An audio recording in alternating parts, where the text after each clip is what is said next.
Perkenalkan, nama saya Jenia Nosi Burukaro dengan nomor MPM A171003, Prodi Teknologi Produksi Politeknik Agroindustri Subang.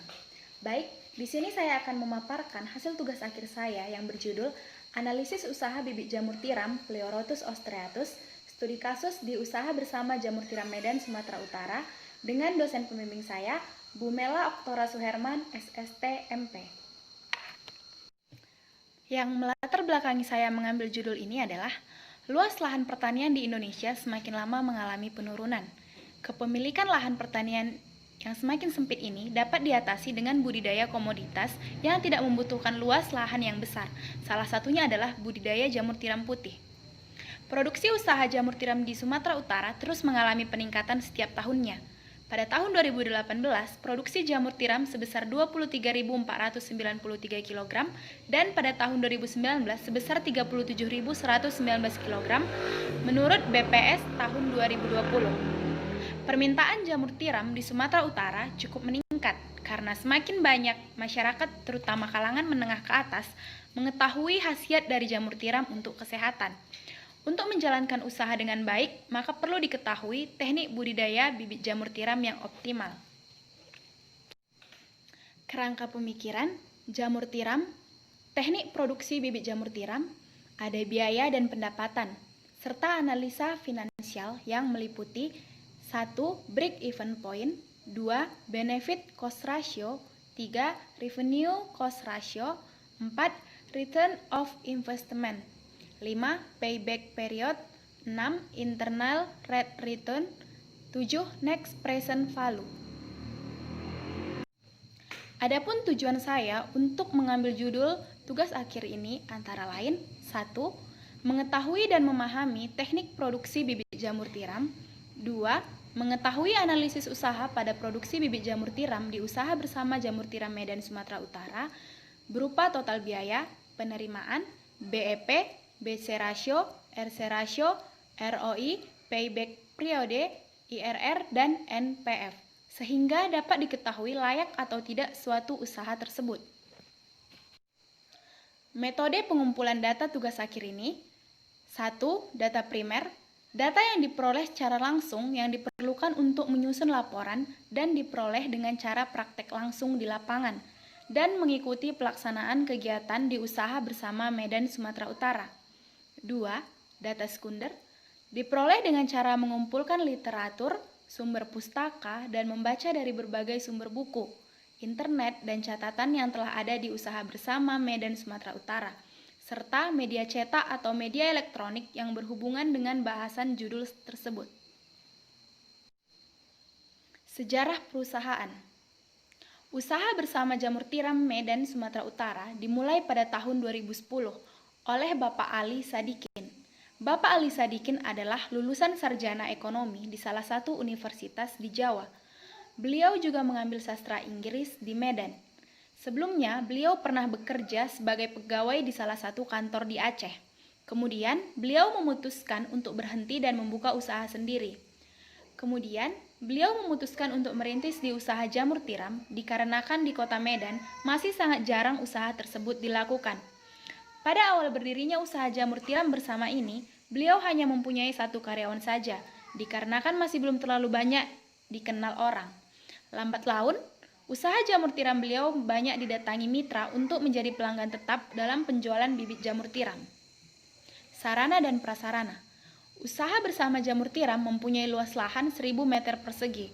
Dalam lahan tersebut terdapat 4 buah kumbung, sebuah mobil untuk keperluan distribusi backlog kepada mitra dan untuk belanja bahan baku media, sebuah laptop untuk keperluan marketing, dan 1 ruangan sebagai tempat pertemuan ataupun briefing. Struktur organisasi. Karyawan di usaha bersama jamur tiram sejumlah 8 orang. 2 orang bertugas di bagian percampuran media, 2 orang di bagian pembersihan botol dan pengisian bibit, 2 orang di bagian inkubasi, serta 2 orang di bagian pengantaran barang ke mitra. Sedangkan yang di bagian belanja media dan bagian keuangan dikerjakan oleh Bapak Ali sendiri. Proses pembuatan bibit jamur tiram dimulai dari pembuatan bibit F0 sampai dengan F3. Usaha tani bibit jamur tiram melakukan ataupun melalui proses seperti berikut ini. Pembuatan bibit F0, yang pertama, masukkan agar dan air ke dalam sari jagung, masak hingga mendidih. Kemudian, masukkan ke botol kaca dan tutup dengan kapas lalu sterilisasikan berulang-ulang. 2. Sterilisasi ruangan inkas dengan api bunsen selama 15 menit. 3. Semprot tangan dan peralatan dengan alkohol 95%. 4. Masukkan peralatan perlengkapan ke dalam ruangan inkas sterilisasi peralatan beberapa kali dengan menyemprotkan alkohol. 5. Buka kapas penutup, siapkan indukan jamur, sterilisasikan cutter sebelum penyayatan dan sayat tangkai bawah sepanjang 0,5 cm persegi secara searah. 6. Sterilisasi mulut tabung ke pembibitan, kemudian masukkan sayatan batang bawah jamur ke dalam botol di atas api bunsen dan tutup kembali botol dengan kapas. 7. Kemudian sterilisasikan di atas api secara berulang-ulang. Proses pembuatan bibit jamur selesai. Setelah itu, tunggu proses inkubasi selama 7-10 hari di ruangan gelap. Setelah 7-10 hari, bibit jamur F0 siap dipakai. Pembuatan bibit F1 sampai dengan F3. 1. Campurkan jagung, serbuk gergaji, dan bekatul diaduk dengan rata. Lalu, masukkan ke dalam botol yang akan dijadikan bibit F1. 2. Sterilkan stik, botol, bibit F0, dan botol bibit dengan alkohol 95%. 3. Sterilkan koran dengan alkohol 95%. 4. Buka penutup botol F1 dan F0, lalu pindahkan bibit benih jamur dari F0 ke F1.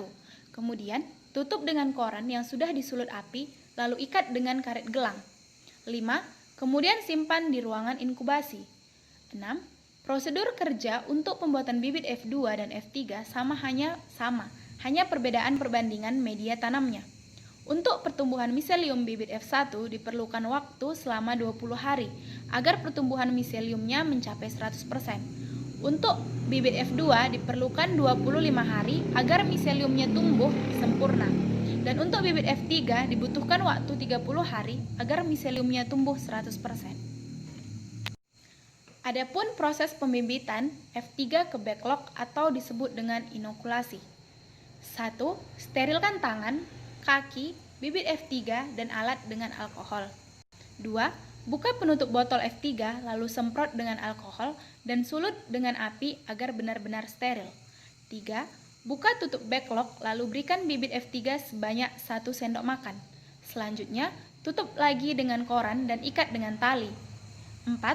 1 botol bibit F3 dapat mencapai kurang lebih 40 backlog dan waktu yang dibutuhkan untuk mencapai miselium tumbuh sempurna di backlog kurang lebih selama 40 hari. Baik, di sini saya akan memaparkan hasil analisis kelayakan usaha bibit jamur tiram.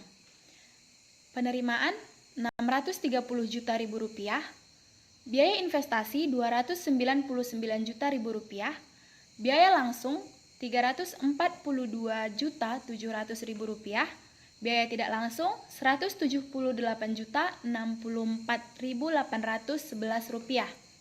Dengan uraian sebagai berikut.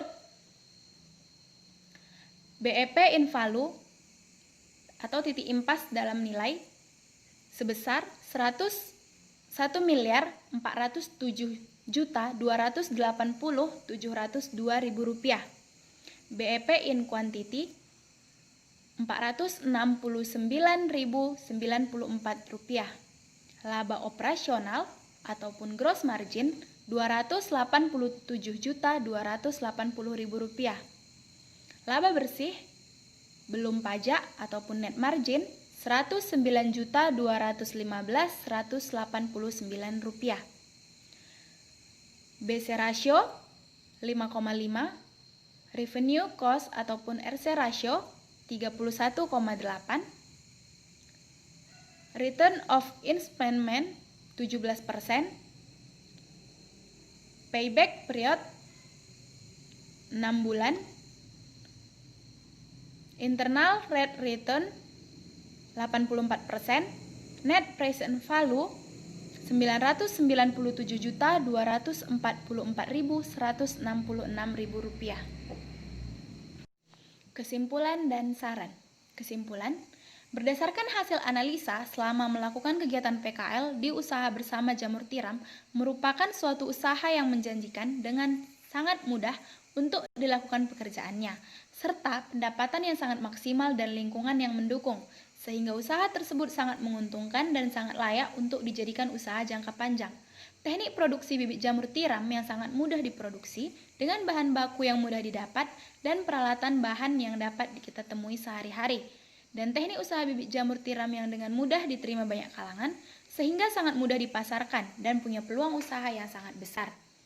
Dari hasil perhitungan kelayakan investasi pada bibit jamur tiram layak dijalankan dikarenakan net BC sebesar 5,5, net RC sebesar 1,8, ROI sebesar 17%, PBP selama 6 bulan, IRR sebesar 84% dan NPF sebesar Rp997.244.166.